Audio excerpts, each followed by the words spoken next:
Það líka ógeðslega gott að komast út til útlanda. Já. Þú veist, Já. Fyrir mér það, bara eins og þegar ég fór í fyrst skipti til Bandaríkjanna, Já. ég fór að horfa á, sjónvarpið, National TV, þá var bara, bara viskiauðlýsingar og, alls konar áfengisauðlýsingar sem að ég bara, what? 200 mínútur á auðlýsingu 90 mínútur á leik. Já. Þú veist, það svolítið Ameríka. En það sem ég var að segja með frá Ísland, það svo gott að komast út, það svo gott að sjá Ísland frá öðru landi og þá líka svo gott að koma tilbaka til Íslands. En að vera rosalega lengi á Íslandi finnst mér, út af við erum svo lítil og þjóð sem að einhvern veginn vitum allt hvað aðra og eða við vitum allt hvað að gerast og það allt einhvern veginn svo sameiginlegt þegar það kemur á mörgum ákvörðum hérna. Það líka rosalega gott að koma heim í það hérna heima þegar maður kemur aftur í vinnina og fjölskylduna og þetta litla samfélag. Það líka rosalega gott að escapea það og fara út til Evrópu, Bandaríkjanna, Asíu eða Rússland, Afríku. Hvað segirðu? Menning og sjó.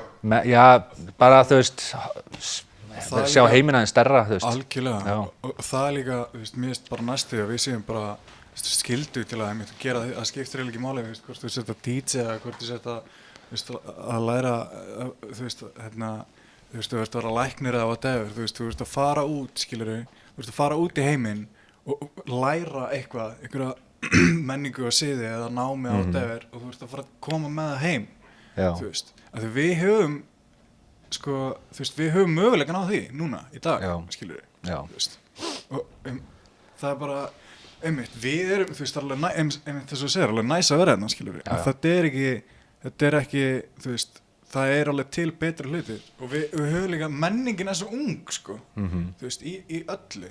Þú hefur verið að fara til Póllands. Já, ég búinn að vera mikið í Póllandi núna síðustu 5 árin. Það var, ef ég kannski segja ykkur bara frá því aðeins að ég bjó í Berlín og var þar í námi, núna bara fyrir nokkrum árum síðan og var í tónlistarnámi þar að læra meira elektrónísku tónlist og hvernig maður kemur tilfinningunum svona í betra form í audioformat, maður segja það, þú veist. Og í Berlín náttúrulega sér landin í Þýskalandi og það ekkert sama á Þýskaland og Berlín, þetta alveg A og B og hún svo miklu meira international, svo borg og Pólland bara hliðin á Þýskalandi. Já. Og við kannski þegar við hugsum Pólland sem almennu borgar á Íslandi, þá kannski hugsar ekki menningu og þú veist, mat og fegurð og náttúrufegurð og ferðalög og svo framvegis. Það einhvern veginn svo mynd af Pólverjum á Íslandi heiminn út af því að Pólland með mjög mikið af erlendu vinnuafli út allan heim. Já. Og mjög duglegt fólk. Já, og það líka sko í Póllandi, svo menning sem að fólk að kynnast af vinnumönnum ekki að kynnast pólskri menningu. Og svo skoðun sem fólk hefur á Pólverjum svo að það sé ekki þess virði að fara til Póllands kannski eða að það sé ekki að það sé eitthvað third world rúst eða sé allt í ólagi þar. Sovjet eitthvað. Já, og tengja rosalega mikið við Sovjet svona thinking sko. En Pólland forced to be reckoned with. Það rosalega power í Pólandi. Og ég var bara svona fyrir slistni beðin að koma ekki fyrir slistni, ég var bara beðin fyrir svona tilviljun að vinur minn var að fara sem ég var með í skóla í Berlín, hann var að beðin að taka artist care á festival í Pólandi sem var mjög ungt festival, svona do it yourself festival og hann spurði hvort ég vildi koma með sér og spila og ég var bara ok, ég hef aldrei farið til Póllands og kynntist þið í skólanum hérna? Kynntist í skólanum hérna í Berlín og byrjuðum hérna alls konar svona project saman, við byrjuðum með, við fylgdu einu annað bara en Hvað hét þessi skóli? DBS og ég held að hálft Ísland sé bara í þessum skóla. Já, SA líka. SA líka, já. Fyrir hvað stendur DBS? Fannstu það? Dicks in mouth, ég veit ekki.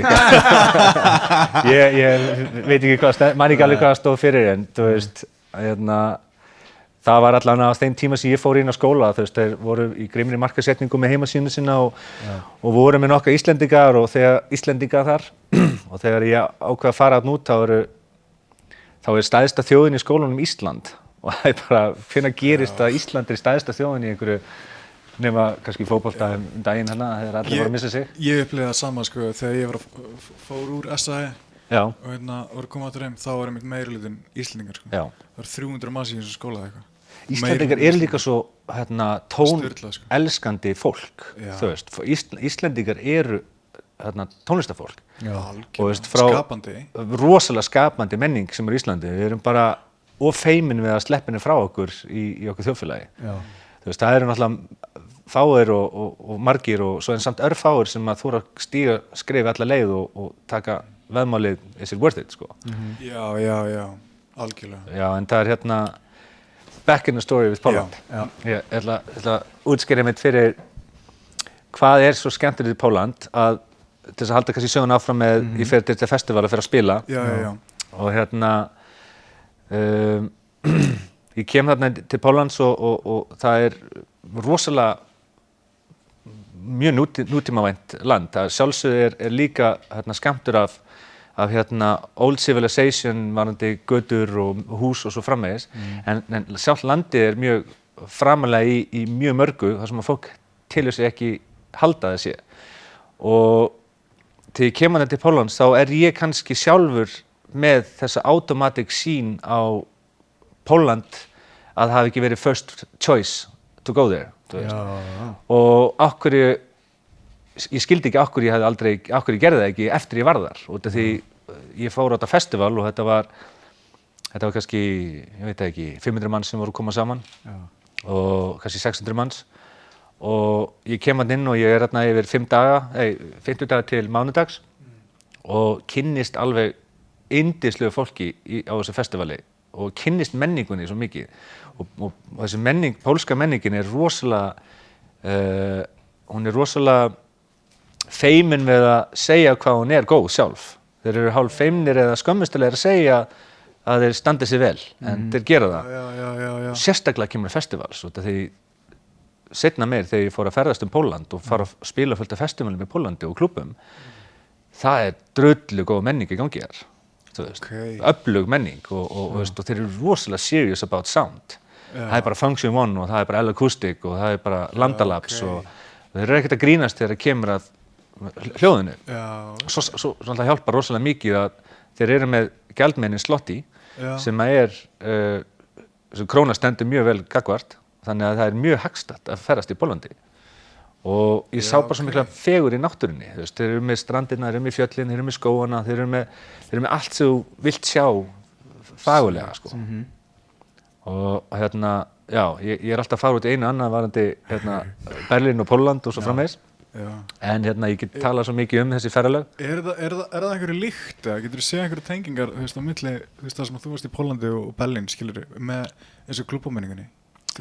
Berlín er náttúrulega super advanced, þú veist, þegar kemur að, þú veist, þeir eru meiri fyrir að tjá sig opinberlega heldur Pólverjar nokkuð tímann komnir á. Þeir eru þar alveg margir í menningunni, pólsku menningunni, en Berlínarbúinn hleypur á brjóstunum og bara nakin í gegnum sviðið, þú veist, þess að ekkert séð, þú veist, og það er ekki skömmust eða skamma sín ekkert fyrir nekt eða fyrir gott partí, skilurðu. Já, að vera þarna og klæða sig upp í alls konar búningum og taka þátt í festivalum og klúbbamenningunni og þetta er... Þau hafa alltaf verið mjög framanlega í dansmenningunni. Já. Það sér bara, veist, hvað heitir þetta skrúgangan sem var styttunni þarna? Love Parade. Já. Maður sjá svona klippur á Instagram. Já. Og það er alveg bara, veist, fleiri þúsundir bara í þessari skrúgöngu, skilur. Já. Og þetta er allt locals. Já. Já, Berlín þegar ég bjó í Berlín, það tekur smá stund að synka inn, þú vilt sjá allt á sama tíma, þú veist, það er svo mikið að gerist í Berlín, það er svona hún er svo stór overflow, þú veist, af music og hvað sér hún er svo stór, það er svo rosalega. Það fara alveg allavega nokkru sinnum til þess að sjá allt, sko. Já. Koma aftur og þá veistu svona aðeins fann að þekka til. Ég gerði einhvern veginn heiðilega tilraun að reyna að hjóla frá einum endan til hinn endan og ég held ég væri actually bara komin til, þú veist, Víetnam eða eitthvað, þetta var svo langt, þetta er svo stór borg og það er svo mikið að gerast í Berlín, þú veist, það kemur að menningu. Það kendi mér rosalega mikið að koma út til Berlínar og fá svona influenced frá mörgum stéttum Berlínar, þú veist, það er öll flóran á tónlist. Þú varst að tala Pólland og þetta festival. Já. Heitir það ekki Summer Contrast? Summer Contrast Festival, jú. Já.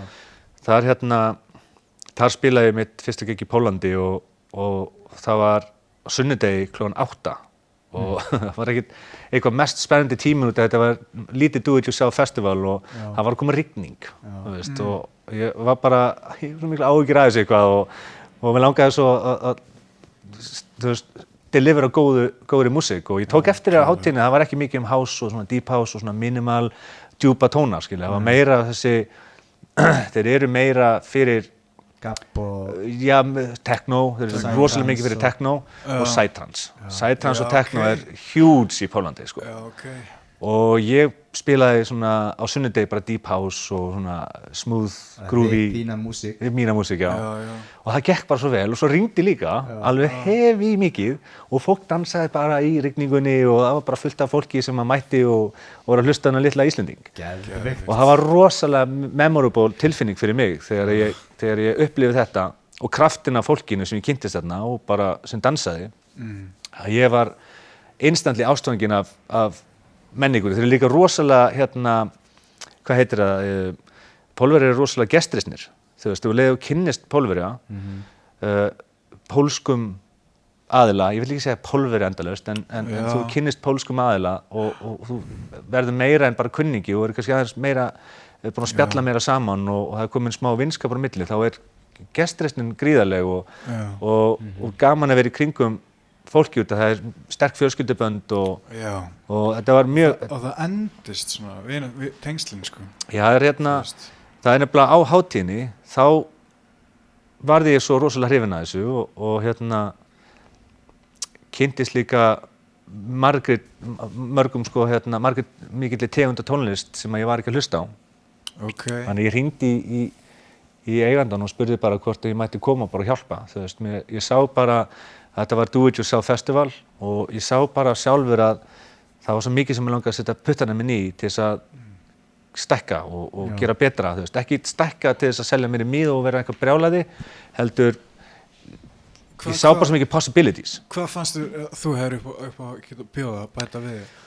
Bara hjálpa við organisation, þú veist, og design, grafíkvinna og heimasíðu og svona artist connection og svona bókanir og það var ekki fyrst, sko. Fyrst kom ég inn til þess að vinna á fieldinu bara, þú veist, þú lappar ekkert inn í eitthvað organized job strax. Þú ert ekki orðin designer bara... Nei, fyrst ferðu og eins og með allar aðra vinnur eða eitthvað hluti sem þú tekur yfir hendur að þú þarft einhvern veginn að komast inn í ryþmað á hópnum sem er í gangi.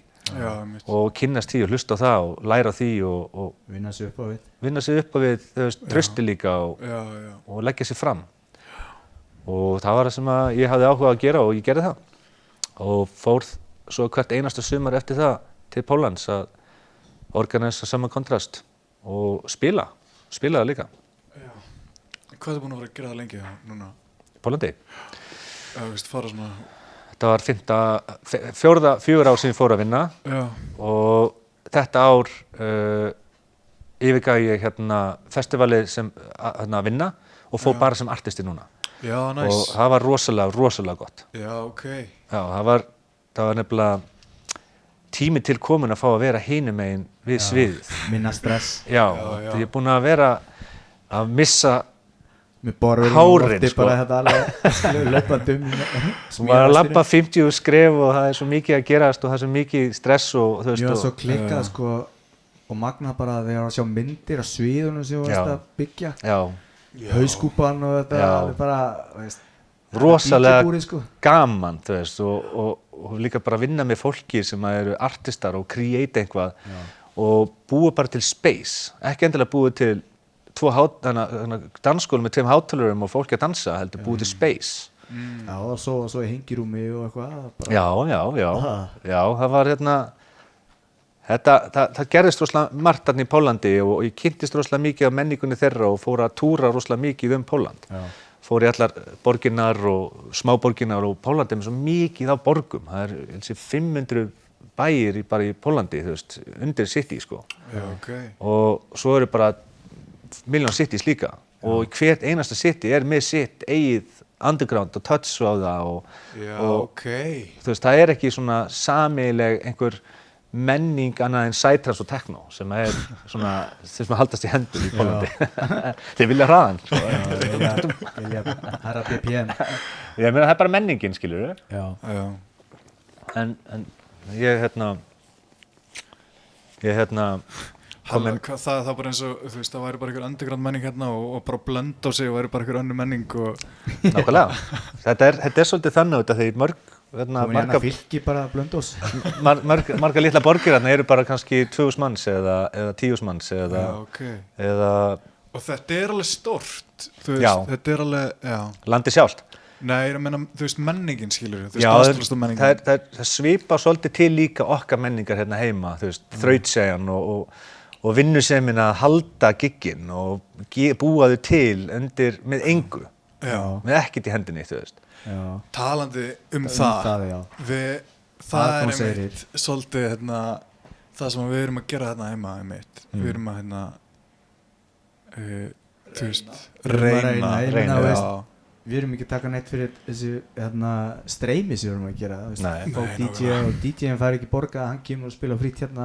Já, nákvæmlega. En þú veist, ef við fengjum eitthvað greitt og þá myndum við náttúrulega bara, þá myndum DJ-in hagnast á þau líka. Já, en það hérna, með þessa tónlistamenningu sem við erum í og bara í öllum heiminum í rauninni, þá alltaf þetta struggle, þú veist að stanslaust gefa af sér. Stanslaust gefa vinnuna sína frýtt og berjast í bökkum með að koma sér á framfæri. Og það alveg líka í leiklist og svo framvegis, en það nefnilega verður kannski svo að minnast á þetta áðan að menningin sjálf það líka að krefjast þess að hlutinni séu góðir með því að til dæmis styðja hana. Og það komið að aðgangseyri. Þú veist, aðgangseyrir fyrir íventa á til dæmis börum klúbbum eða stöðum hérna á Íslandi og hvað staðsetning sem það að mér finnst eins og hérna á Íslandi sé þessi svona stöðnun sem á sér stað að við höfum einhvern veginn sleppt boltanum yfir hvað mikilvægt að borga sig inn á ívent. Þetta rosalega misskilið, ekki misskilið, þetta rosalega vanmetið hvað þetta mikilvægt. Út af því að ef við viljum halda fram með góðri menningu á Íslandi, eins lítilega við erum og núna með trilljón túrista sem hérna og við erum ekki einu svona full nýta okkur þetta tækifæri og allir útlendingarnir sem koma hingað heim eru bara, þú veist, vanir að borga sig inn á íventa en Íslendingar eru bara, nei, bless, alltaf frítt maður, alltaf frítt. Það bara, ef það kostar inn þá förum við bara eitthvað annað. Og það bara orðið svona mentality hjá okkur. Ef allir staðir myndu bara taka sig til og bara, 500 kall inn eða 1000 kall inn. Eitthvað verður að breytast. Og þú fengir bara eitt bjór með eitthvað. Til dæmis. Þá fólk ekkert að fara, skilur. Það á Amerikan bar bara á haminginu það, skilur, því það borgaði sig inn og tímir ekki að fara inn á næsta bar og borga sig aftur inn.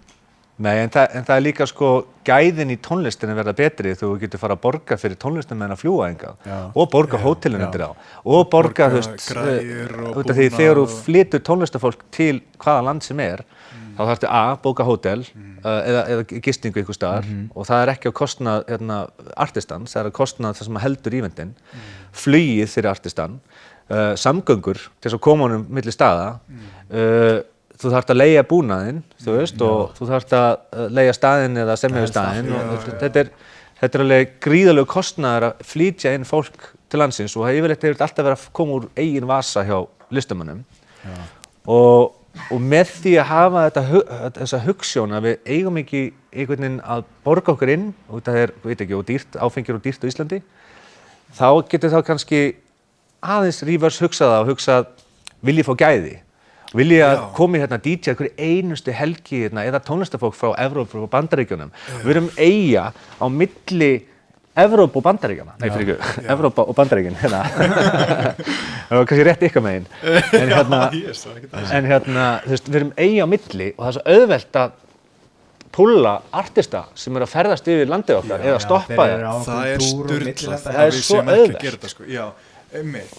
Þú veist, það eru margir sem eru með þess bara að millilandi þarna, skilur, artistar sem eru að fara túr í Evrópu, eða öfugt, skilur. Millilanda hér í 1-2 daga og veist, þá er smá sketsjál. Það er fáralegt að við getum ekki búið þessum mönnum, skilur. Ekki með þessari menningu sem við erum í dag, út af við erum sofandi á verðinum þegar kemur þessu. Já, menn það er ekki eins og, þú veist, það er ekki eins og spilar og mixer, skilur. Nei, það er líka annar hlutur sem er í menningun okkar, er það eins og með klúbbamenningun okkar, underground menningun okkar eða klúbba, skiptir ekki máli, mainstream eða underground, er að þeir festival sem ég hef fyrir að spila á eða klúbbar í Póllandi eða Berlín eða wherever I go, þá er alltaf útvegað lágmark 2 spilarar og mixer. Það er lágmark. Og alveg sama hvaða mixer og spilarar eru, það er bara boðið upp á búnað svo að það geta flutt músík fyrir þig að fylla húsið og salan verið góð. Þannig að hérna á Íslandi erum við samt í þeim pakka að þú kemur sjálfur á staðinn, þú kemur með þinn eigin búnað, þú setur hann sjálfur upp, þú veist, þú spilar og þú tekur hann niður og kemur svo öllu draslininu heim sjálfur á þinn eigin kostnað. Og þú veist, engin aðgangseyrir. Og svo, engin aðgangseyrir. Og metnaðurinn sem að ef að fólk vill fá það besta eða allavega betra, það er allt í lagi að borga 500 kall inn á staði sem er að flytja tónlistafólkin. Út af því að annars erum við bara að hlusta endalaust á sama skítinn over and over and over again og það verður engin þróun hjá okkur. Nei, einmitt. Engin. Nákvæmlega. Það var engin, einmitt, og upplifunin, skilur þá verður hún svo einhægt. Hún var svo flött. Það enda bara með því líka, veist, að menn nennar bara ekkert að fara standa í þessu lengur. Þetta er rosalega þreytandi. Þetta er rosalega þreytandi. Núna 11. des var ég með tónlistarmann frá Greiklandi sem var að spila í Póllandi og í Berlín og hérna ég var búinn að semja við hann að koma hérna 11. des og svo reynda kortir eftir kemur hérna sóttarnar aðgerðirnar og allt fyrir til fjandans. Og hérna en samt sem áður var það kostnaður úr mínum eigin vasa og þetta að ég tel mig persónulega þurfa að koma með eitthvað líka inn í menninguna erlendis frá. Út af því klúbbamenning, það er ekki bara dóp og dauðir túristar á gólfinu eða fólk að slást eða þess klúbbamenning er rosalega beautiful menning, þú veist, þetta er Klálega. Það er meiri slagsmál á mainstream stað heldur en á klúbbastað, alltaf og bara, ég bara guarantee það er alltaf meira vesen, það er meira alkohól og svona læti og svona mainstream tónlist ég sé ekki skotið niður fyrir þetta en það sem ég er að meina er það að meðan það er alltaf gerast og mikið af svona rugli í gangi í bænum út af því þetta meiri hlutin hérna er að spila þannig tónlist, það er að sækja þannig túrista inn til sín og er að spila tónlist sem fólk þekkir og þetta, þannig að þetta er miklu stærri hlutur af okkar menningu er að hérna meðan er eitthvað underground út af því að það heitir underground, það þýðir ekki endilega þessi skítugt en undergroundi er litið eins og séu dópustar og við sem bara einhverjir aumingjar sem að fara og hlusta elektróniska tónlist Já, það er svona líka viðhorf sem að svona viðhorf sem er til á Íslandi. Veist, ég var oft með svona, sagði oft sko, veist, já en það er, fólk tengir eiturlyf bara automatist við dansmusík. Já. Og ég hugsa svona, svo eiturlyf sé ekki alls staðar. Ef þú horfir tilbaka, þú sér bara Kurt Cobain, hann dóur heroínislu. Trommuleikari Pink Floyd var á sýru í 10 ára på dag. Veist. Þetta er allstaðar. Þetta er allstaðar. Já, það er kókaín í bönkunum hérna og það er hérna kókaín í öllu og það er þetta efni í þessu og þú veist að hvernig heimamyndi móðir eða bankamaður eða einhverju undergroundinu, það skiptir ekkert máli eins og við vorum að tala um áðan, þú veist ef heroín er til sölu á Ólís á morgun, ferðu strax á morgun og kaupir það. Það er uppselt. Þú veist, það er ekkert eitthvað út af því að það er eitthvað tónlist spiluð að fólk er automatically bara tjóna. Og elektrónisk tónlist á Íslandi hefur fengið svo hressilega að finna fyrir því. Og það er eins og við fáum ekki að komast á næsta skref. Og það eru með hátíðarnar til dæmis. Það eru 3 hátíðar í Íslandi sem hafa verið eyðilegar út af löggæslu á Íslandi. Og ég ætla alveg að vera mjög ákveðin að því að segja þetta. Það voru destroyaðar út af löggæslu á Íslandi. og það er ekkert út af því að fólki í löggæslunni eitthvað let's go get them.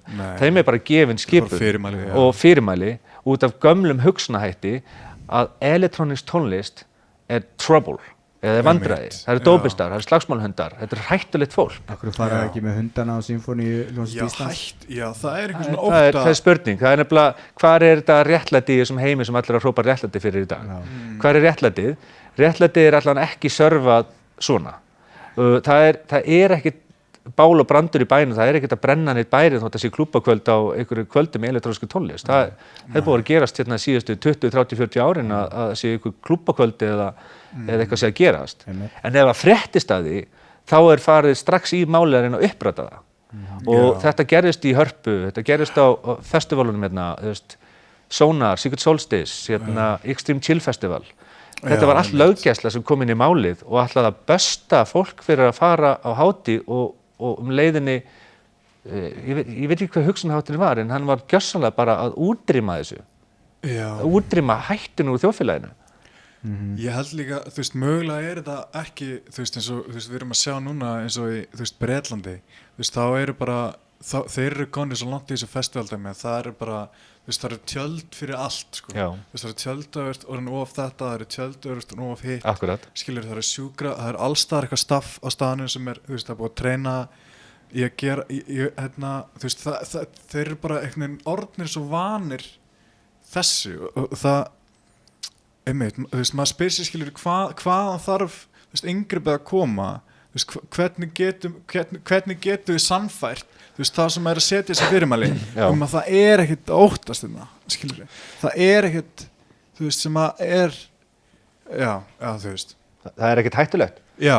Sko, Berlín til dæmis miðborg jamsins í Evrópu, þeir eru með flottasta, stæðsta klúbb í heimi, Berghain, og þessi klúbbur fullur af fólki, þúsundum manns á föstudegi, laugardegi, nei, fyrir ekki, Föstudag, laugardag, sunnudag og mánudag. Já, ekki það? Jú, þeir loka bara einu sinni að fara föstudegi til laugardags og svo opnar á laugardegi og upp til mánudags. Og þarna fólk að fara inn og út, fram og tilbaka, upp í 24/7. Og þarna fólki alls konar ásökum að lagi. Og ég var nú bara að labba í gær hérna af veitingastað að segja bæ við vinn minn sem var hérna og meðan var stelpa ælandi á gluggan á veitingastaðnum, hérna víetnamska veitingastaðnum og hún drakk of mikið bjór. Og hún þá bara sjálfkrafa ef hringi lögguna, það áfengirni við hönd og þetta eitthvað skrítið, ég held hún sé eitthvað klikkuð. Og það eins og við séum bara automatically, stimpluð í menningun okkar sem að við séum ekki alvara, underground tónlist líka rosalega mikið nýrri tónlist. Já. Það má ekki gleyma því að þú ferð á underground event eða bara raftónlistar event eða ég ætla að segja underground en ég kalli þetta bara underground út af því að þetta fær ekki sömu spilun og athygli náttúrulega á mainstream tónlist sem skiljanlegt og bara, þannig bara heimurinn. Já, jaðar tónlist. Jaðar tónlist, já. Og það náttúrulega kannski mikilvægt að við Íslendingar tökum okkur svolítið á, hvenær ætlum við að gera það, þá tími til þess að gera núna og það svo mikið af talented plötusnúðum á Íslandi, svo mikið af talented artistum, pródúserum og við erum að tala fólk sem hefur ekki svona tækifæri á að koma sér á framfæri út af því menningin hérna hefur ekki efni á að reka sig. Þú ætlar að opna elektróníska klúbb á Íslandi, gangi vel. Það engin aðgangseyrir, þú veist, út af því annars kemur fólk ekki og þú ætlar að reyna að bjóða upp á artista, ekki sama artistana helgi eftir helgi sem yfirleitt sagan á Íslandi út af því það ekkert annað í boði. Algjörlega, þetta er alveg eins, skilur við, að því að þarna getur við tengst eins og inn á listuna, þetta að því að, þetta er alltaf eitthvað nýtt, það er alltaf eitthvað nýtt að gerast. Ef við erum ekki að fá tækifæri til að flytja inn nýja gæja, til að við getum upplifað eitthvað nýtt sound eða nýjar skiptingar eða nýja athygli eða hvert fókusin að fara, skilur við. Þetta bara eitthvað svona listastefna sem í stanslausri þróun, skilur við, alveg eins og myndlist, fattar við. Þetta bara, það eitthvað svona, það fullt af fólki sem að gera þetta allan tíman og það verða til einhverjir stílar og straumar, og ef við erum ekki, það svo leiðilegt að við sem að missa af þessu, bara út af einhverju svona einmitt, einhverju svona efnahags, þú veist, fucking, við getum ekki mynda eitthvað svona, já. Já, þetta er góð hérna input frá þeim, varðandi efnahag, þú veist, nú tala um Berlín aftur, bara Pólland, bara hérna litla borgina Szczecin í Póllandi. Hún er 4 klukkutíma frá, nei, hún er 2 klukkutíma frá hérna Berlín og hérna þar er menningin að berjast í bökkum eins og við, þú veist. Þar er líka svolítið svona ekki tekið mark á hérna menningunni og þar er ég búinn að eyða miklu tíma út af því það var svo nálægt festivalin sem ég var að vinna á. Ég fór oft í Szczecin og var þar að spila eða slaka á. Og ég tengdi við hvað okkar struggle var mikið út af því að hún er lítil borg í Póllandi en þar hún er stór á okkar mælikvarða. En það sem var kannski svona skemmtilegast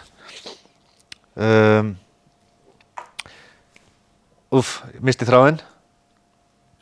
Lítil borg í Póllandi. Já, en þú varst að segja undan? Efnahagurinn, já.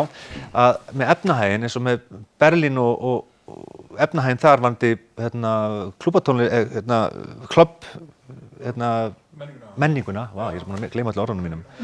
Það er talsverð mikil innkoma út af því að það er svo mikið af fólki sem er að fara að mæta á íventa. Það er mikið af fólki sem kemur og eyðir gríðarlega miklu peningum í verslunum og veitingastöðum og hótelum og til þess að koma inn og horfa á tónlistamenn út af því að þú sem ekkert að skafa af því að tónlist er frábær og það er rosalega gaman að hlusta á tónlist, er það ekki? Og ef þú finnur góða tónlist þess að hlusta á og ertar, þá líður þið bara anskoti vel. Ef þú tengir við tónlistina og aðstæður og allt er að klikka, en þú þurftir að fara á það, þú þurftir að kaupa miða á það, þú þurftir að koma þér þangað og þú þurftir að gera þetta. Og að halda svona menningu gangandi í Reykjavík, ekki loka fyrir hann og segja að bara hérna Bylgjan og F957 og þetta er bara tónlistin og allt annað er bara út hurðina og sendum svo hundana á allt liðið. Og þegar við gerum þetta, þá erum við líka að ýta öllu þessu fólki sem eyðir fullt af milljónum að koma til Íslands að fara á tónleika. Og í staðinn fyrir að horfa þess út fyrir hérna þessa þröngsýni sem að Ísland er ennþá inni í varðandi cultural menningu í tónlist og list og svo framvegis, þetta er ekki bara struggle hjá underground tónlistamenningunni, þetta er líka struggle hjá öðru menningum, en við erum náttúrulega bara að tala um þetta núna, er að þetta er gríðarlega tekjur fyrir borgina. Ef það er hérna 9 tónlistamenn hérna á 5 stöðum í borginni hérna og það túristar hérna inn í tonnatali og þeir eru líka koma til landsins og það er bara 5 artistar sem voru fluttir inn til Íslands til þess að spila og þú getur valið það. Og út var hann að mixa íslenskum og erlendum túristum saman út af menningarlegum viðburði, það er mikilvægt. Já, það er mikilvægt. Það er mikilvægt líka, það er mikilvægt að borgin fær sín pening, þú veist, sem að er ekki svona að horfa á að sé að gerast. Og við Íslandi eru bara ekki með gott reputation fyrir festival og klúbbamenningu út af því að það virðist eins og bara, það er svo erfitt, rekstrarumhverfið, það er svo erfitt. Hvernig gengur þér sem svona þú sem pródúser með labelið Pan Pan Rec? Pan Panic? Pan Pan, já, heitir ekki Pan Panic? Jú, Pan Panic Rec. Þú pródúserar músík og vilt alltaf græða á því, skilurðu, það sem þú gera, alltaf vinnuna því að þeir sem ekki vita að vera á Ableton í 14 tíma á dag alltaf gera endalaust meira, skilurðu. Akkurat. Hlusta á sama lagi 5.000 sinnum. Það er bara að koma með gráharður á þessu sko. Búin að fá ógeða laginu áður og gefur út. Svo maður kannski fá eina evru fyrir lagið. Já, ég veit það. Þetta er appreciation fyrir listamenn er í heiminum ekkert bara Íslandi en þegar þú vaknar á morgnana og ítir á vekjarklukkuna þína og kveikir ljósið út, fer í buxuna þína, tekur lyklana þína og borðar matinn úr ferðnunum og hver í bílinn og hlustar á útvarpið og fer svo heim og horfir á fréttina í sjónvarpinu, hvern einasti hluti sem ég talaði var búinn til að listamanni. Þú veist, það er tónlistin, það eru gallabuxurnar, það er bíllinn var hannaður, það er hérna lykillinn sem þú kveikir í bílnum var hannaður, rúmið var hannað, sjónvarpsefnið, lífið list. Og það má ekki aðgreina listafólk frá einhverju að sé ekki vinnandi fólk. Þetta er fólki sem er að klæða þig og fæða þig, þú veist, það er mjólkin í ferninni búið til að listamanni. Þú sækjum listamannalaun? Ég? Já, maður, ég hringi Bubba maður og fara bara og fá bara hans meðfærslu og honum bara, það fannst svo mikið. ekki borga meðlag. Já, ég meina, það er alveg komið tími til að horfa öðru sig á það og gefa til dæmis ungum upprennandi tónlistarmönnum og fólki sem er búin að reyna og er ennþá að reyna tækifæri. Já. Taka smá séns á þetta. Klárlega. En hér áður fyrir þá var það eins og NASA og svoleiðis, þá var alltaf aðgangseyrir. Já. Það var bara erlendu snúðar og pródúserar út. Yes. Já. Það er ekki eins og þetta þekkist ekki hérna. Þetta var einu sinni. Bara búið að gleymast. Já. Búið að gleymast. Búið að gleymast úr menningun okkar að það er ástæða fyrir að kosta 500 eða 1000 kall inn. Já. Þú veist, það er bara svo rosalega erfitt að standa undir kostnað að þessu. Já, einmitt, rekstur, eins og þú sagði, rekstra umhverfið, það er svo fucking erfitt, einmitt, að gista og fæða og klæða þessa gæja sem er að koma, skilur við. Kannski ekki klæða þá. Nei. En þú veist, nema vilja klæða úr. En það er Já, það er bara sponsið sem klæði þig. Já, og það er flugmiðin, þú veist, fram og tilbaka og það er hótelið og það er, þú veist, kannski 2 nætur út af því að hann vil koma og sjá kannski eitthvað í landinu, listamaðurinn. Svo þarf að sækja hann eða skuttlanum eða taxans listamanninn. Svo þarf að gefa hann að borða út. Það er bara svona í kontraktum þegar maður flytur listafólk. Það vil artistinn eða er með rætir sem að þið vill fá hluti, skilurðu. Vill fá blátt M&M í skál og eitt handklæði. Já, það er alveg sko fárálegustu hluti sem að koma á hennan. Að sjálfsögðu, ég meina þegar fólk er orðist, en það er heldur ekkert líka fólk sem ég er að flytja inn persónulega.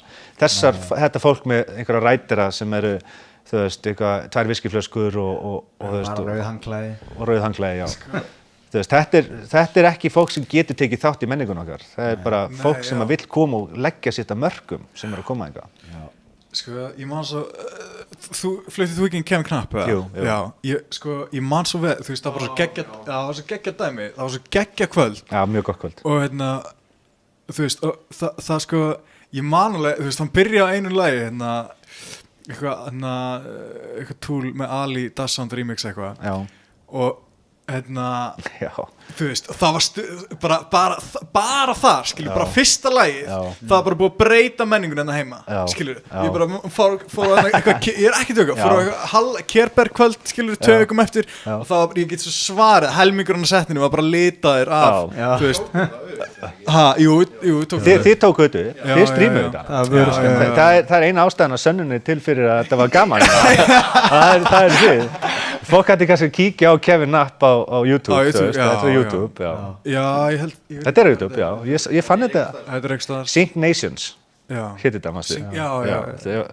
Þetta var góð helgi. Þið voru alveg mega massíft hjálpsamir að streyma þessari menningu live með Kevin, sko. Var streymaði live alveg út netið. Takk fyrir það, gaman að heyra. Já. Og alveg eins og allir aðrir, þá erum við að gera þú var eigin massa. Alveg eins og allir aðrir og plötu snúðar og allt það. Já. Allir voru eigin massa. Paldið ef að væri til peningur, paldið ef að væri til aðgangseyrir á Íslandi. Í jólagjöfuna vildi ég fá að fólk myndi borga aðgangseyrir á Íslandi. Bara prófið það í 1 ár. Sjáu hvað þið fáið mikið af listamönnum inn. Þú veist, ef það eru 100 mannsins og það eru 500 kallin í pottin, þá er þetta borga þennan kostnað og það er þetta að gefa nýjasta, ferskasta í þinni tegunda tónlist. Næstu ykkur einustu helgi hérna. Þetta er ekki bara að staðurinn græða á því, þetta er að listamaðurinn sé þetta borgunum, þú veist. Einmitt. Og ekki bara flugið, gistingin og allt þetta, það er líka launin hans. Já. Það er líka kostnaði sem við gleymum að tala um. Þetta er hægt, sko, ég fór eins og með strákum að spila á 800 bar, Já. Selfossi, og hann er nú ekki til lengur. Nei. Þá var bara dílinn þannig, þið takkið hurðina Já. og við fáum bara sölun á barnum, skilur. Þetta var bara 1 kvöld, en málið er að því að þetta var eini klúbburinn á Selfossi, þá fóru allir þangað. Ég veit það. Þannig að báðum óstöðu. Nei, þú veist, ég er bara að segja, þú veist, að þegar Það er ekkert annað val. Þetta er pottþétt garanterað, skilur, þá er alveg hægt að leyfa sér að vera með þessa hurð, skilur. Ef það væri 1 klúbbur hérna á Íslandi að delivera allir tónlist, þá væri 100% þetta rökkinn. Og það þurfti bara rökkinn til þess að halda fólki í burtu. En það er bara komið hótel og staður og bar hérna okkar einustu horni síðan að túrismin byrja að rjúka hérna inn. Og það verður einhvern veginn að geta búið túrismannum upp á memorable, þú veist, experience með líka fólki sem kom til Íslands að spila. Íslenski plötusnúðar og íslenski artistar sem að spila þarna, það 100% virði fyrir útlendinga að koma að sjá. Það góð og sterk menning af tónlist á Íslandi. Algjörlega. Og túristar bara vita ekkert hvert eiga að fara að finna þessu upplýsingar, þú veist, og hvað hefur menningin mikið þol og tíma til þess að endurtaka þetta over and over for frítt og allt þetta dót og þá til einhver annar kemur og heldur áfram hlaupahjólinu. Það verður eitthvað að koma eftir okkur og halda áfram þessu hlaupahjólu og gefast ekki upp að snúa hlaupahjólinu að reyna að búa til þessa appreciation menningu fyrir þessu culture. Algjörlega. Þú veist, það draumurinn minn allavega og það svona verður að vera svolítið samstaða með það inn í borginni að kannski ég meina, þú veist, DJ-launin eru 500 kall í hurðinni eða 250 kall, whatever, virka til þess að byrja einhvað, bónus þessuna, eða krukka á barnum þar sem að þú kemur og kaupir þér drykk og ef þú ert ekki búin að borga, þú veist, 100 kall í krukkuna, þú veist, þá þarf að gera það og svo farið stimpil. Og þegar þú kemur að kaupa þér aftur drykk, þá þarf ekki að borga hann 100 kall aftur. Þannig að alltaf fyrsti drykkurinn 100 kall tipsi fyrir DJ-in. Og það getur byrjað menningu að, þú veist, til dæmis að búa til smá auka laun, auka bónus fyrir artista og þá þetta að koma með 2 artista live. Þá þetta að koma með 3 artista saman live, þú veist. En þegar þú ert farin að biðja artista hérna að spila live á klubbi, komdu með hérna öll líkilborðin, komdu með mixerinn, þú veist, komdu með drummasínið, komdu með trommaheilan synthesizerinn, hátalana, monitorinn, þú veist, allt þetta. Og haltu svo kickaðs tónleika. Og það væri svo gaman að geta trýtað þetta fólk svona ekki þú veist, eitthvað sem konga eða drottningar, heldur sem human beings, sem artistar, þú veist. Ertu búin að vera að gefa eitthvað út nýlega? Nýlega? Ég var bara að lenda aftur á Íslandi og ég bara búin að hanga í tölvuleikjum og eitthvað svona síðan í byrjun september. Ég er búin að vera að túra í Póllandi allt sumar og var þar bara í 2 mánuði og þegar ég kom heim þá eina sem ég langaði var bara svona að loka mín í skel. Ég var búin að vera í kringum svo mikið af fólki og ferða svo mikið og spila fyrir svo mikið skemmtilegu fólki og tala svo mikið að ég þurfti að komast í mína introvert skil í smá stund og þú ert búin að vera að semja músík með Halla. Það rétt. Já, Kerber. Já. Við erum búin að semja nefnilega alveg 7-8 lög sem hefur ekki litið dagsins ljós. Nei, en ég hef heyrt öll. Já. Þau eru alveg kristall. Mjög góð skítur. Já, þetta mjög góð skítur sko. Og það líka... Kemur það út á Pan Panic?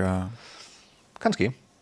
Þú veist, ég náttúrulega langar að gefa út mikið efni en þetta bara þetta artist syndrom. Það þegar þú búin að hlusta 5.000 á lagi, 5.000 sinnum þú ert að búa til og ætla svo að gefa það út, þá artist syndromið að það bara orðinn þreyttur á því, þú veist, og þau langar að fara að byrja einhverju nýju eða...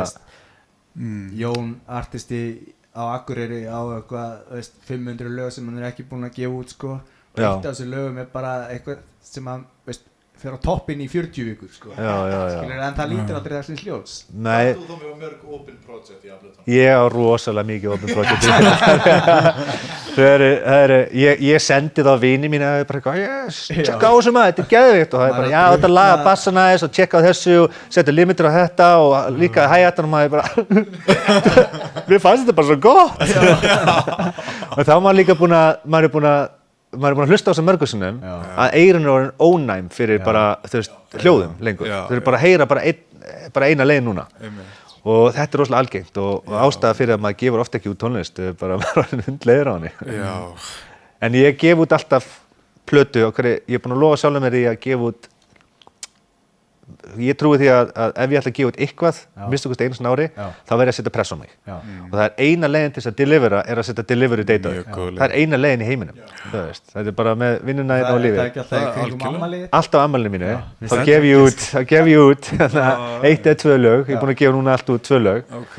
Og sumt að, þú veist, orðið þreytt fyrir mér og aðri fíla og þú veist, þetta er bara pressan að taka þetta af harðardisnum og drulla þess út.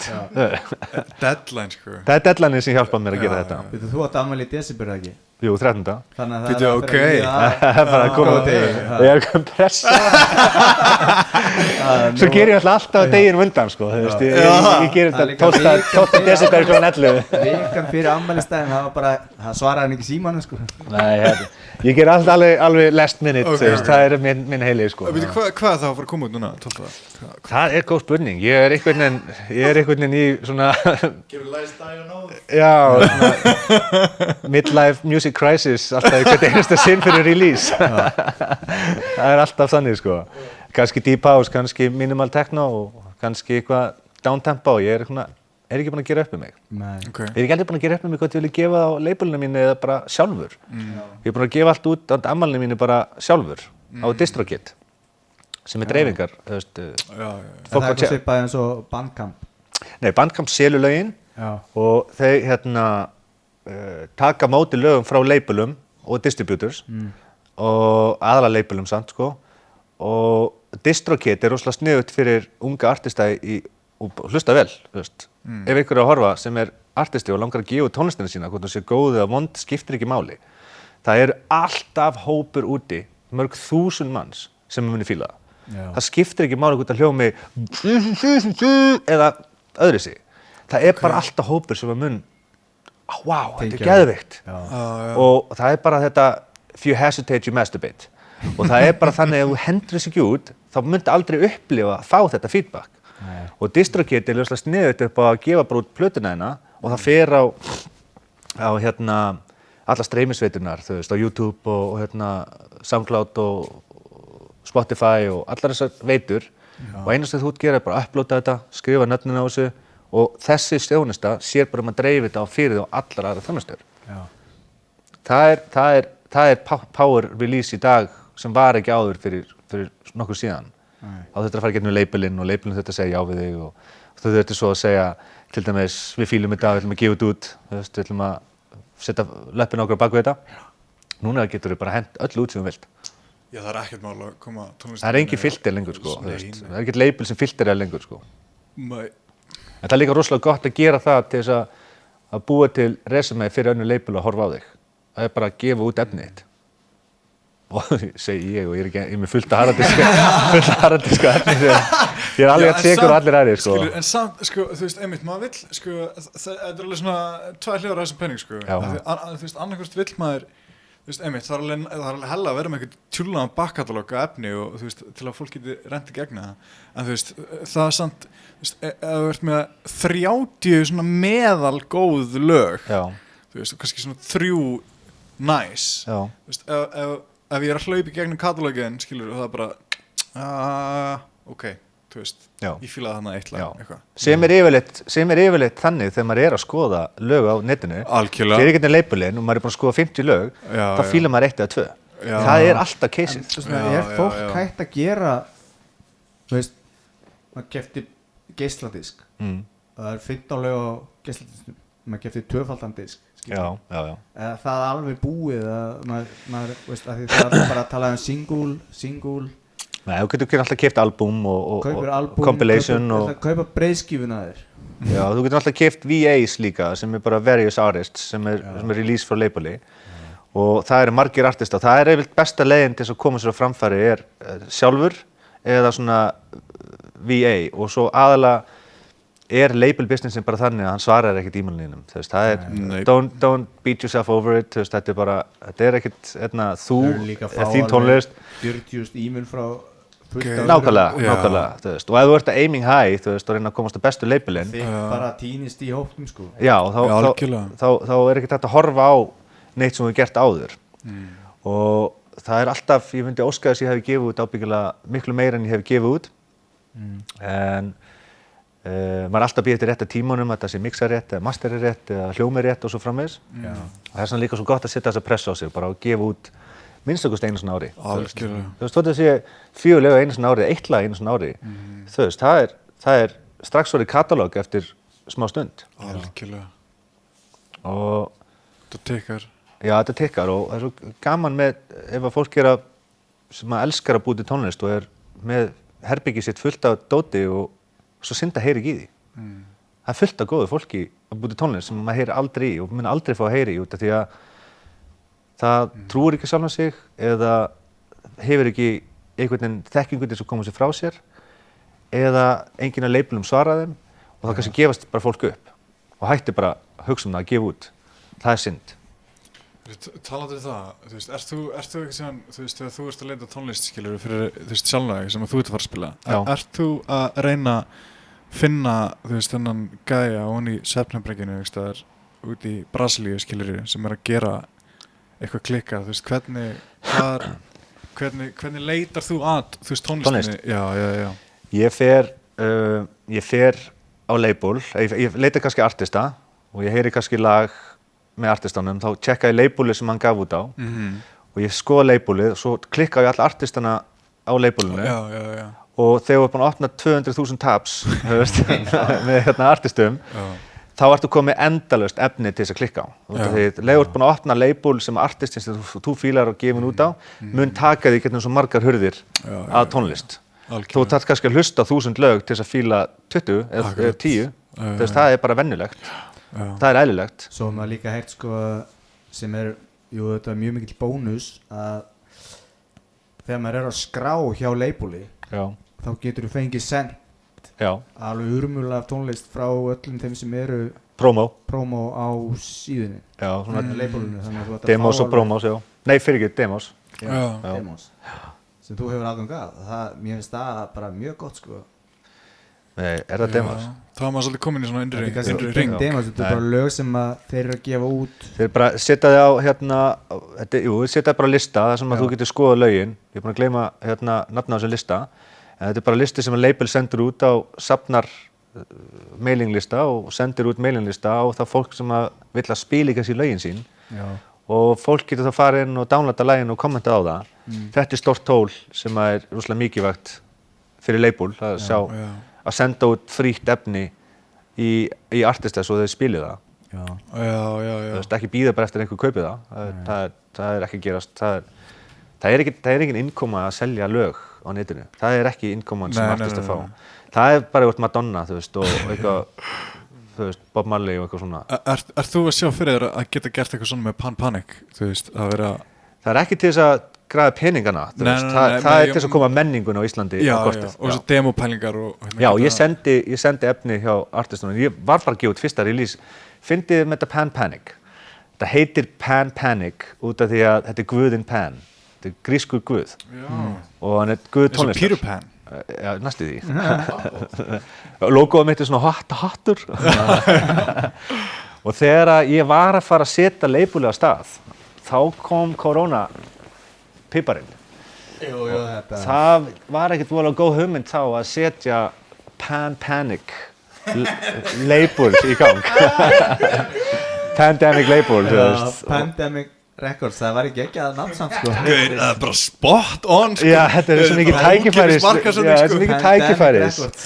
Svo mikið tækifæris eitthvað. Það er pottet einhver búinn að taka þetta. En það var ekki meiningi mín. Ég gerði þetta sem lokaverkefni í Berlín 2016. Þetta var lokaverkefni mitt í skólanum var að opna þetta label og bjóða íslenska artista og svo framvegis. Og ég var búinn að læna fullt af svona releases og svona dóti, en þetta þurfti bara fór allt í kanninsnúð og algjörum kebab. Gáttu þið lært að búa til label í skólanum úti? Nei, þetta er bara, ég ákvað það sem lokaverkefni mitt. Að skrifa lokaritgerðina mína label og hugsjóna bak við label. Og það er tónlistarmarkaðurinn sem allir aðrir markaðir, hvort sé kvikmynda eða viðskipta eitthvað svoleiðis, það er alltaf tengsl. Og það er ekkert til eitthvað að þú getur sett uppgötaður á fyrsta laginu sem þú releasear eða sendir e-mail á einhver festival, hei, bókið í mig, og það er ekkert að fara að gerast. Það er þetta connections og það er þetta að þú ferð á staðinn og ert til staðar og þú mætir og þú vinnur vinnuna og þú reynir að koma inn í málin og hlusta og læra og leggja þetta mörkum að eitthvað gerist. Og þannig virkar bara fólk leita sér bara fólki sem að getur unni með. þú veist, eða treystir. Algjörlega. Og það gerist yfirleitt ekki nema þú hittir fólk sérstaklega í þessum bransa. Að þú hittir aðra DJ-a eða bókara og þú ferð á öll festivalinn og þú hittir allt þetta fólk og þú átt bros og handshake and handshake. Er miklu mikilvægara heldur en eitthvað e-mail hérna, I'm an Icelandic DJ, really good, play a really good deep house. Og þú veist, það er ekki að fara að horfa á það e-mail og segja bara, wow, shit, bókum hérna gauð. Þetta er geggjað e-mail maður. Herru, hann er bókaður. Já, bara út af Íslandi. Veist, það er kannski eina ástæðan að stendur Íslandi í e-mailinu að myndi vera horta, þú myndi aldrei vera bókaður.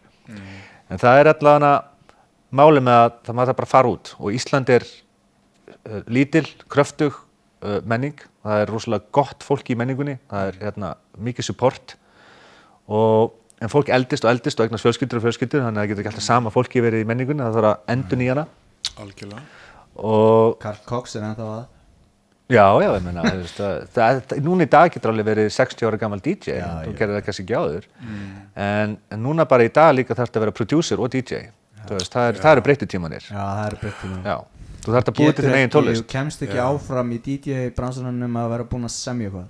Það eru bara allir orðnir DJ-ar, þú veist. Það helst að vera sko grafískur hönnur og ljósmyndari og hérna. Það að vera DJ sko í dag, veist, versus back in the day er það bara, veist, þú kaupir controller og tölvu og það er til dæmis, já. Og ég bara sync og túlkar þessum DJ en þekkir kannski ekki beint downloada Beatport top 100 skilur og þekkir kannski ekki beint hvernig það er að beatmixa og veist, vera með blötur og veist, allt lifandi en svo er það líka að hafa upplifað að vera með fólk fyrir framan að dansa og lært að gera mistök og lært að tæma gólfið, lært að fylla gólfið og séð munin á því, upplifa það, séð það, þú veist, að stjórna fólkinu, þú veist, horfa á það dansa, ekki ok, hljóma creepy, þú veist, en horfa á það, þú veist, er það að fara, er tónlistin og hörð, þú veist, það er aðeins að mikið þetta, þú veist, þessir er ekki alveg að fíla þennan, þú veist, harðleika núna, mikið með aðeins og herðum svo aftur, þessi meðferð. Og þetta tekur mörg ár, þú veist, en það þarf að gera þetta og það er ekki en DJ bara út og getur spila tónlist og listamennu líka, sem er sama fram að vanda, þú ert með gítar upp á sviði og þú ert hundleiðilegur, þá er bara fólk bara bú og lappa bara út. Þú þarft að entertaina fólki, þú þarft að sjá hvernig það er fyrir að leiðast og þú þarft að hafa crowd control. Og það er það sem gerir gott tónlistafólk og góða tónlistafólki eða plötusnúðum er bara að spila fyrir fólki, þú veist, gera gott jam saman, ekki fyrir bara sjálfa þig, þá er þetta bara á góðri leið. En reynsla þarf að koma líka, þú veist. Þetta með einhver svona DJ-tips fyrir hinn byrjanda herbyggis DJ? Findu nákvæmlega tónlistina sem þú elskar. Og þegar ekki spila eins og allir aðrir spila, vertu inspired hvernig aðrir spila og vertu inspired by other people's music og hvað þið velja í settið sín, en findu þína tegund í gegnum þetta allt og safnaði þeirri tegund sem þú elskar og spilaðu þinn hátt. Og það er eina leiðin til þess að verða eitthvað í dag er að standa upp með þitt uník, að vera uník fyrir þína tegunda tónlist. Og það held ég að sé mjög svona auðvelt að misskilja að þú sérði einhver DJ og segir bara ég ætla að copyright lögin hans og ég ætla bara að spila nákvæmlega eins og hann, ég ætla að skipta eins og hann, ég ætla að vera eins og hann, en þá ertu ekki þú sjálfur. Nei. Þú veist, það er þetta, þú verður að vera þú sjálfur og þú verður að fíla það sem þú ert að gera og þú verður líka að hreyfa því í búrinu. Þú veist, ef þú stendur bara svona í búrinu og skrúar hérna í takka hérna og þú verður að vera með, þú verður að vera svolítið on point og verður búin að gera heimavinnuna, þú veist, taka saman lista af tónlist sem að geti henta kvöldinu, þarf ekki að spila hann í röð, en þú getur valið úr lögum, þú veist, hérna er með þetta hart og þetta mjúkt og þessa tegund og velja úr namminu. Og það er kannski mikilvægast í parturinn er bara serva good shit máltíð með músík. Og svo líka svo, hvað er klukkan, þú veist? Er klukkan 11, er klukkan 4, er klukkan 8 morguninn? Ég spila alveg frá alla flórunni yfir daginn og spila klukkan 8 morguninn, þú veist. Ég fara að sofa og vakna klukkan 7 morguninn, fengi mér morgunmat, fara svo á festivalsið og spila fyrir 100 manns eða 1000 manns. Og það er líka bara út að mæta í vinnuna en þá þarftu líka að delivera. Akkurat. Og alveg sama þú sett vakandi á jamminu eða edru eða ekki, þá eru tímanir í þessum plötusnúðabransa, þá eru þeir út allt. Sérstaklega þú komin út í stóra heim. Líka til mikið af svona klúbbum sem að loka 8 svo opnar annar klúbbur klukkan 9:30 eða 9 skilur og hann er opið til 3 yfir daginn. Í Berlín var þetta bara 24/7. það var bara kom ný vakt á svæðið bara með að þú varst ennþá að dansa. En þú ennþá hérna? Það var bara næturvakt og morgunvakt, dagvakt og kvöldvakt og þeir loka aldrei klubbinum. Þessi Berlín var rosalega góður innspýtingin í minn feril, og mjög mikið kenndi mér margt varðandi mína tegunda tónlist og klubbamenningin úti, kenndi mér margt, hvernig ég vill hafa hlutina og hvernig ég vill bóka artista og hvernig ég vill hafa ímyndana mína. Út af því að, ég ætla ekki að fara að segja það að ég veit hvernig hjólið snýst, þú verður að fara til menningar sem veit hvernig hjólið snýst og þú verður að læra af menningunni og þú verður að taka þína punkta og þú verður að taka það og gera það að þínu en vita hvað þú fékkst alla þessa þekkingu. Og Berlín er rosalega góð í þetta nema núna er alltaf allt lokað, þannig að það er ekkert að gerast þar. En Berlín var rosalega góð upp á þetta að þú gast farið klukkan kannski 2 nóttina á klúbb, séð artista þú vildir, farið heim klukkan 4 þannig búinn. Það er kannski komið laugardagsmorgun og farið bara morgunmat og chillar og þú ekkert endilega af skrallinu neitt, þú fórst bara að sjá artista og svo getur þú farið artista klukkan 1 daginn, og hann er kannski spila í 2 tíma og það er annar artisti klukkan 6 daginn og þú sér hann, svo ferðu bara heim og svo sunnudagsmorgun klukkan 7 er artistinn þú vilt virkilega sjá. Og það er fullt af, þetta er menningin í Berlín, það snýst ekki að vera fullur allan tíman eða á raskatunum allan tíman eða dóp allan tíman. Þetta snýst algjörlega menningu hvernig þú hagaðir í henni. Það er fólk, hvað hefur fólk mikla sjálfstjórn? Já, akkurat. Þetta er traust, sko. Já. Þú veist, djammi það er ekkert að fara, það er alltaf. Það er alltaf. Það er búið að vera mörg 1000 ára undan, þú veist, búið að vera mjög lengi undan okkur. Það er alveg heyrt, sko, krakkar sem að fara í svona músikskóla. Já. Þau tínast oft í djamminu, sko. Já, það gerðist hjá mér. Og það er alveg bara, veist, það gerðist í skólanum mínum, sko. Svo bara heldur lífið áfram og próf. Já, sko, ef ég verið 21 árs þegar ég flutti í Berlín, þá var ég ábyggilega algjör sósa í dag. En ég fór allavega Berlínsósa. Já, ég var algjör, sósa í dag. Út af því að ef þú ert ekki tilbúin að stjórna your longings, hvað þú vilt ganga langt með cultural, til dæmis eins og í borg eins og Berlín, þá gleypir hún þig og hún spýtir þér út. Þú ert orðinn nakinn, fátækur og kannski algjör klára alla þína möguleika og þarf bara að fara heim með skottið milli lappanna. Og þetta er mjög algengt í svona borgum er að fólk hefur ekki sjálfstjórn. Og þetta líti þetta alvarlegum augum. Ég fór í skólan til dæmis og ég leiti þetta alvarlegum augum en ég var stanslaust að tjekka ívenda helgar og ég hafði mjög gaman og svona í Berlín, þannig að ég var að sjá allt. Það er líka bara að maður er annars staðar en á Íslandi, þá er allt svo miklu meira spennandi einhvern veginn og maður einhvern veginn verður að sjá þetta en þá kemur náttúrulega sjálfstjórnin inn. Það kemur sjálfstjórnin inn, já. Að maður getur ekki leyft sér allt, sko. Í skólanum þegar ég byrjaði, þá voru svo mikið af fólki sem kom í rauðum peysum og grænum bólum og þú veist, litriku fötum, I'm from Spain, I'm so, happy, I'm here in Berlin and I'm gonna make my, electronica svo bara, þú veist, 6 mánuðir seinna hafi bara komið svart bíni, svart föt og hafi bara alveg búin að sósa og djamma sig út og ég sá þetta bara litrikan hópa fólki sem að fannst bara svo gaman að það gleymdi að vinna vinnuna sína. Kúltúrin svolítið, fatakúltúrin í Berlín er svolítið mikið á því að vera í svörtum fötum. Sérðu þetta? Það er allt svart, sko. Já, talandi skóknir líka bara. Hvað, í hver ertu? Jarðarberg. Ég er í Jarðarberginu. Hvað er það? Þetta er verkefni. Þetta er verkefni sem er að vinna með Tómas vinni mínum og það heitir ISTA og þetta er meðlima klúbbur. Já. Og þetta er hátíð fyrir meðlimi og ég ætla ekki að fara ekkert mikið nánar út í það nema að þetta þú veist, fólk að koma saman og hlusta á góða tónlist og taka jóga, það er að rækta tré, allir fá trjágræðlinga til þess að rækta og skapa list, þú veist, og koma saman og alltaf með góðri tónlist og alltaf með yfirvegu svona bragði. Já. Þannig að þetta er verkefni sem ég er búinn að vera núna í og basically svona ferð. já, þetta er experience. Já, Þetta er experience. Þetta er ekki tilraunastígi eða ekki? Jú, 4. stigi. Já, 4. tilraunastíg. 4. tilraunastig. Já. Og gengur bara mjög vel og skemmtilegt út af því að svona uppátæki og svona hlutir er fólkið. Þú veist, þetta er ekkert með mig að gera, þetta er bara mín kunnátta að hafa verið úti í svona málum og halda íventa er að bara einhvern veginn að koma fólki saman til þess að gera eitthvað skemmtilegt og koma svo saman og vera saman í einhver skemmtilegu. Já.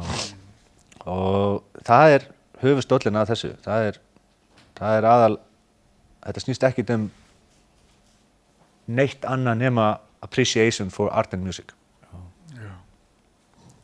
Og space, Geðvegt, sko. settings. Hvað aðgangseyrir til þess að ná að halda því áfram, eða ekki?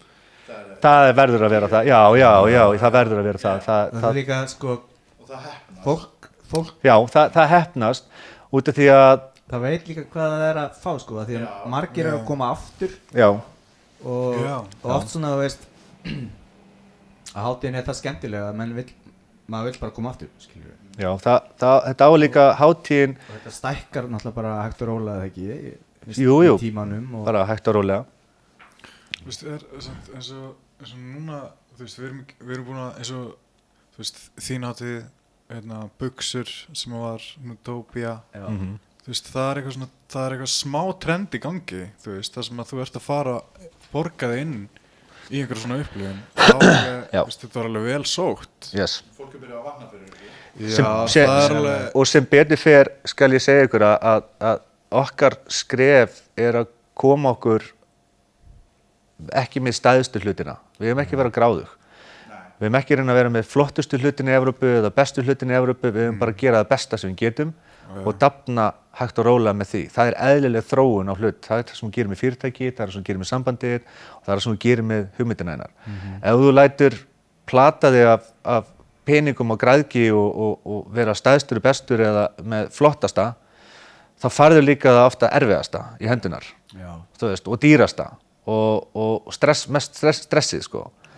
Þannig að þetta, þú veist, gott partí, Þitt besta. gott festival eða gott partí eða gott kvöld er bara fólki að koma saman og búa til í atmosférið. algjörlega. Snýst það, sko. Já, það er allan að, þetta er búið að vera óskaplega mikið og skemmtilegt ævintýri, þessi Póllandsferð. Já. Hún alltaf að vera þetta út að vinna öll sumur með pólsku fólkinu sem er rosalega resourceful fólk, og vinnusamt fólk og skapandi fólk sem ég hef hitt þarna úti og fólk sem er að koma hingað heim og vinna með mér og artistar sem koma hingað sem ég hef kynnst úti og koma hingað og spila hérna á Íslandi. Að þarna úti sá ég svo gríðarlegt tækifæri í þessari hátíð og Húbert heitir maðurinn sem að stofnaði hátíðina og gerði þetta rauninni að afmælisveislunni sinni fyrst. Þetta byrjaði bara sem 15 manna hátíð við vatni í smá litlum sveitabæ í Póllandi sem þetta er ennþá, í Svitvin í Póllandi. Já, Það er 15.000 mann sem búið sem bæ, það veit enginn hvað elektrónisk tónlist er í bænum, þú veist. En það kom allir bara með lestinni, bara allt í einu bara, núna þetta ár, þetta byrjaði sko í 600 manns, Do It Yourself Festival. Og við unnum hart saman og ég fór þarna á hvert einasta sumar, var alltaf 2 mánuði á hver einasta sumri, bara að vinna hart, að reyna einhvern veginn gera þetta í samstarfi við allan hópinn þarna að einhverju amazing. Þú veist, þetta snýst svo miklu meira það að reyna að búa til peninga eða búa til besta partíð. Það er fjölskylduvæpið sem verður á staðnum, þú veist, þú ert að vinna með fólki alla daga og gistir í kojunni, hérna í hemmaginu, hérna, hvað heitir, hengirúminu. Þú veist, það var mitt líf, bara hengirúm, milli tveggja trjáa. Það var lítið vörubrett undir mig með matnum mínum, þetta sem maður myndi gera blautt drastlið, skilurðu. og svo lítill himinn yfir henginum mitt og þetta var bara mitt svefnherbyggi í náttúrunni og vinna svo á festivalinu. Það geðveikt að sofa út í náttúrunni maður. Og það var rosalega memorable og falleg upplifun fyrir mig. Já. Og Húbert og ég unnum mjög hart saman til þess að gera, þú veist, sem stæðst fyrir sem minnst. Já. Og í dag, þú veist, úr því sem ég fór þarna, þú veist, þessi litlu hátíð, úr 600 manns, það er komið 6.000 manna hátíð í dag. Og núna, því ég var núna í ár, þú veist, þetta var allt rosalega mikilvægt fyrir mig að vera hinum megin við svið og sjá hvað varð úr þessu öllu. Öllu þessu stressi, öllu þessu vinnu, öllu þessu svefnlausu nóttum og þessu næringa leysi og... Þú voru að senda mér myndir af þessu, ég ætla að sitja með. Já, endilega, ég hef rosalega fallega myndir. Fólk vill alveg fá að sjá. Já, þetta er, ég mæli... Músík líka, senda ykkur músík. Já, ég geri það, 100%. Og þú veist, ég mæli með að fólk fari til Póllands, þú veist, það er flott festival í Póllandi og mikið flott að gerast í Póllandi, þannig að forced to be reckoned with þessu ég sagði. Ekki alltaf að fara á Tenerife, krakkar. Nei, Líka til Póllands. sleppa New York svona og Ég kíkja. geti líka bara keyrt í gegn. Já, það er náttúrulega bara Þýskalandi liðin á Póllandi eins og ég segi. Þú veist, það er þetta að koma sér svo upp til Þýskalands og sjá meira þar. Og það er líka, núna er bara undir högg að sækja menningin okkar. Já. Þú veist, undir þessum, þú veist, BSC var náttúrulega allt í gangi, before corona, það var allt í gangi. Before corona. Og það var allt í gangi og allt á svona hæðsta stigi, það var svo mikið að gerast, það var allir hottest DJs að fljúum í einkaþotum skilur á öll festivalin og það var bara brjálaði í gangi, þú veist, það var svo mikið að eventum og svo mikið að gerast og þú er ekki séns fyrir að sjá nema bara smá brota þessu. Já. Í ekki neitt, bara algjört stopp. Og það sem hefur gerst í þessari öldu er það að bedroom producers og unknown artists hafa fengið miklu meiri séns í þessum tímum og músíkin hefur verið fengið inspiration frá nýjum artistum sem eru bara í herbygginu sína að stríma út DJ-setti eða tónlistasetti eða syngja eða fara á Twitch eða stríma viðbrunum sínum í miklu meira lagi heldur en var gert áður. Áður var svo mikið live og núna máttum við fólki koma saman. Þannig að ég held að eftir núna þegar allt þetta korona dæmi er búið og ég ætla ekki að eyða ómiklum orðum í korona en þá held ég að við erum eftir að vera mjög impacted. Þú veist, það verður mjög mikið impact frá þessu seasoni fyrir art world og fyrir tónlist og fyrir, þú veist, skapandi listgreinar. Algjörlega. Ég held að þetta hafi mikið að segja og mikið breytingar séu að koma fram undan. Klárlega. Já. Svo er náttúrulega búið að vera svo gaman á Íslandi, þú veist, Vibes, þegar við vorum í Vibes, þú veist, það var 5 vinir komu saman, stofnuðum kvöld í Reykjavík. Útastátt og... Og með útastátt í 3 ár, þú varst nú líka með útastátt þarna.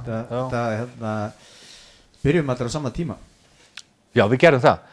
Fengum þetta í gegnum hann Sipi. Alveg rétt, já. Og Stulla á kofanum. Alveg rétt, já. Það var þegar ég var að opna kofan og breyta honum í svona deep house tónlist. Þetta byrja bara sem svona klúbbakvöld, skipt niður, það var Reykjavík Sound System og sem er Reggi og svo þú og við og við vorum bara 3. Það er 3 grúppur. 3 grúppur sem að skiptu helgunum milli sín. Já, það var rosalega góði tímar. Já. Það var Kofinn, sko. Kofinn var... Kofi Tómas og frænda. Já, það heitir bara Kofinn í dag. Já. Og það var áður bara svona basically YouTube DJ í gangi, þú veist. Og það var rosa gaman að fá það verkefni, eitt Stulli sem ég var að vinna hjá og reka staði fyrir. Hann gaf mér svolítið frelsi inn á kofanum til þess að breyta honum í svona elektróniska stað. Og það gekk bara rosalega skemmtilega og það var skemmtilega staður út af því ég er svo hrifinn af litlum klubbum. Já, það er uppáhalds-pleysi mín eru litlir klubbar. Svo mikil nám. Ég elska bara svitan, bara lekur á loftinu og þú veist, þú ert bara svo persónlegt út af því að það er ekki svo mikið pláss fyrir til þess að veista, þú veist. Og kannski 100 manns bara saman í einu rými, bara hlusta góða tónlist. Þú getur fókusa allri orkunniðinni á bara þetta eina space. Já, og kofinn var svolítið þannig, sko, hann var bara 50 manns komið saman, það var bara tróðfullt hús, það var ógeðslega gaman og biðraði fyrir utan bara og fólk vildi virkilega komast í samband við þetta. Já. Og svo bara tók Paloma við og Paloma var bara með dúndur hljóðkerfi, þú veist. Og ennþá. Er ennþá með dúndur hljóðkerfi, alltaf Function One, brjálætt búm, sko. Já. Klikka, sko. Já, það var klikkasound af Paloma og það tók við tímabil sem var bara rosalega mikilvægt fyrir íslenska menningu og líka á DJ-nir, sko, sem hafa rutt brautina fyrir hinn öll sem eru núna að spila, þú veist, fyrir til dæmis mig og fyrir Vibes og fyrir okkur öll, þú veist, hinn DJ-nir sem að undan okkur, þú veist, sem eru hættir að spila ennþá að kannski taka 1 og 1 gig. Þetta er fólk sem átti sömu baráttu og við erum að tala um núna við að halda bara ívenda, þú veist, eða reyna að setja smá athygli á elektróníska tónlist eða spila hana. Myndirðu segja að þú værir inspireraður af, þú veist, Já. íslenskum plötsnum? Já. Ég er inspired bara af þessu struggli, þú veist, og gefast ekki upp og þetta er ekki it's never gonna be worth it money-wise og time-wise. Þú þarft að elska þetta til þess að gera þetta og það getur allt farið úrskeiðis og það getur farið allt ljómandi vel. Þú veist, þetta er alveg, og þú ert í business sem að fólk er í ásökumulagi sem er raunverulega ekki alltaf í. Þú veist, það er annarkoð drukkið eða á einhverju og það er að hlaupa og skemmta sér og dansa og þú ert í umhverju þar sem að allir eru bara í steiti sem að þú sérð ekki kannski fólk í daglega umhverju í vinnunni. Að skemmta sér konunglega. Og vinn í þessu umhverfi er náttúrulega ákveðin hausverkur, náttúrulega fólk er kannski ekki jafn communicative eins og þú ert að fara að kaupa þér eitthvað varahluti í Toyota-næna, þú veist. En booking managers og svona eru þekktir fyrir að svara seint og þú veist, þessi í menningunni bara, þetta gerist bara einhvern veginn, þetta gerist. En þetta er kannski heitasta óskin er að núna framöndan ættum við Íslendingar ættum við að kick ass svolítið, þú veist, við ættum að leggja okkur svolítið saman, leggja höfuðið saman í bleyti og reyna einhvern veginn að knýja fram senu sem að getur borgað lágmark fyrir þig, fyrir dótið þitt eða það fyrir artista sem eru að koma heim og minnst okkur gefa þeim smá rúm til þess að sofa í, þú veist, og opna menningun okkar, opna hana meira og fight a little back, þú veist, the system, þú veist, og það system er ekkert að fara að gera þetta fyrir okkur, sem við búum í, það er definitely ekkert að bóka einhverja blutusnúða og gig hérna í bænum og þeir eru ekkert að fara að opna einhverja menninlega viðburð með elektrónísku tónlist nema það sé kannski þekktari tónlist eða, þú veist, pop tónlist eða svoleiðis. Hann er svolítið undir okkur komið að koma saman og vinna þessa vinnu. Heyr. Og borga fyrir þess að vinna. Og reyna allan að koma út á nulli. Það er gott start. Að koma út á nulli þannig að allir labbi burtu sáttir. Það er langs skemmtilegast. Seinna meir kemur kannski smá gróði, þú veist, sem þú getur notað til að fá stærri artista eða 2 artista yfir eina helgi, þú veist. Mér langar svolítið að fara í svolítið annað. Já. Ég hef sagt að þú væri fuglakvíslari. Þú hef sagt að þú vaknaðir á hverjum morgni og gæfir fuglunum og drikkir kaffið þitt. Svona þegar ellin kikkar inn, skilur að verða maður skrítinn. Og verður að spjalla við þá, svona gennum gluggann. Ég er nefnilega orðið svo weirdo maður, ég er nefnilega líka að sjá föður minn, hann er gamall kall, sko, þannig að ég er mikið heima að sjá pappa minn. Og svo þegar korona kom, skilur við, þá var maður ekkert mikið að fara út þess að komið korona heim. Þannig að ég bara fór að hanga mjög mikið heima og vinna í tónlist eða spila leiki eða whatever, bara hafa eitthvað fyrir stafni í hugunum. Pluss að veturinn líka voru bara algjört relax fyrir mig, þegar sumrin voru alltaf brjáluð. Og ég tók bara upp á því að fara að gefa bíbí út í garðinu. Ég er bara búinn að fylla helvits hverfið af fuglum. Og alltaf á morgnana þá heyrist alveg bara allt hverfið bíða eftir Ella gamla að koma út með brauðlistar. Og ég er orðinn svona weirdo þar sem ég kem út á morgnana og ég flauta svona aðeins frá mér og hendi svo grasi, skilur. Svo er ég inn í eldhúsinu. Horfa hvernig sé ég ekki örugglega að borða. Ég veit ekki hvað þetta er en Þetta er fallegt. Þetta veitir mér ánægju. Já. Það er eitthvað við það að gefa dýrum að borða það. Já, maður er hart að lifa á Íslandi maður og Bíbí er ekkert með neitt laun og þú veist, það þarf að gefa þessum vesalingum að borða. En það er eitthvað eitt þess að fyrir stafni og ég hef alltaf verið mikið dýravinnur og á náttúrulega alveg hund sem er hundgamall, þú veist. Þannig að ég reik náttúrulega hálfgett elliheimili, þú veist. Ég er með gamlan hund og gamlan pappa. Góð hjartaður maður. Já, hann var góð hjartað við mig, sko. Við erum að loka orðin. Já, ég held það bara. Já, Þetta er búið að vera aðeinslegt að hafa þér hérna. Já, bara sömuleiðis maður. rosa gott að koma að spjalla ykkur strákar. Sömuleiðis maður, að gegja það að hafa þig. Takk fyrir að bjóða mér. Bara, Já. Kiss á bleikustæðina. já. Sömuleiðis.